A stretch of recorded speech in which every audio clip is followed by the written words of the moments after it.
जितेंद्र आव्हाड यांच्या गाडीवर जेव्हा हल्ला झाला त्यावेळेसची ही दृश्य आहेत। या घटनेची आणखीन माहिती घेऊयात, पण सुप्रिया सुळे आता बोलतायत। माहिती येते, मी त्यांना फोनही केला तेव्हा ते गडबडीत होते, खूप आवाज येत होते त्यांच्या फोनवरनं, पण ते सुरक्षित आहेत अशी आम्हाला आता बातमी कळाली आहे। त्याच्यामुळे आम्ही खूप रिलीव्ड आहोत। नक्की काय झालं या घटनेची आम्ही डिटेल माहिती घेतोय। माहिती घेतल्यावर मी सविस्तर तुमच्याशी नक्की बोलेन। स्वराज संघटनेच्या कार्यकर्त्यांनी हल्ला केल्याची माहिती मिळते, कारण त्यांनी तशी प्रतिक्रिया देखील नंतर दिलेली आहे। संभाजीराजेंच्या बद्दल एक विधान केलं होतं जितेंद्र आव्हाड यांनी, म्हणून त्यांनी हा हल्ला केला। मला असं वाटतं आम्ही पोलीस यंत्रणेशी बोलतोय, पोलीसकडून सविस्तर माहिती घेतल्यानंतर आम्ही नक्की त्याच्यावर ऑफिशियल स्टेटमेंट करू।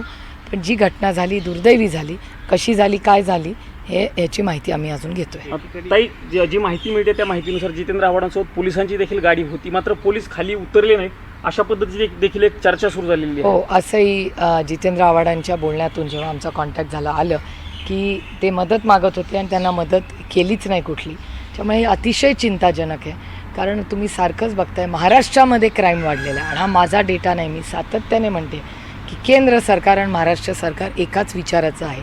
तरी केंद्र सरकारचा डेटा सांगतो की महाराष्ट्रात क्राईम वाढला आहे, मग तो महिलांच्या विरोधात असू दे किंवा कोयता गँग असू दे, पोर्चची हिट अँड रनची घटना असू दे, अनेक अशा घटना झालेल्या आहेत की ज्याच्यामध्ये मग ती मुंबईमध्ये नवी मुंबई उरणला झालेली हत्या असू, अनेक घटना ह्या सातत्याने होत आहेत। ड्रग्ज याच्याबद्दल म्हणजे टोटल क्राईम जर तुम्ही बघितला तर डेटा सांगतो की महाराष्ट्रात गेल्या 1.5-2 वर्षात क्राईम प्रचंड वाढलेला आहे।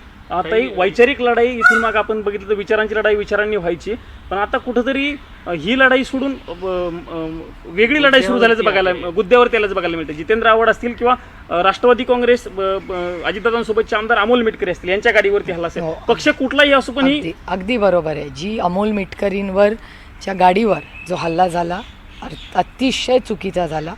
आणि अमोल मिटकरींच्यावर जरी आता आमचे कितीही मतभेद असतील राजकीय, पण अमोल मिटकरींवर जो हल्ला झाला तो चुकीचाच होता, त्याचा मी जाहीर निषेध करते। त्यामुळे अमोल मिटकरी किंवा जितेंद्र आव्हाड या दोघांच्या गाडीवर जो हल्ला झाला त्याचा मी जाहीर निषेध करते।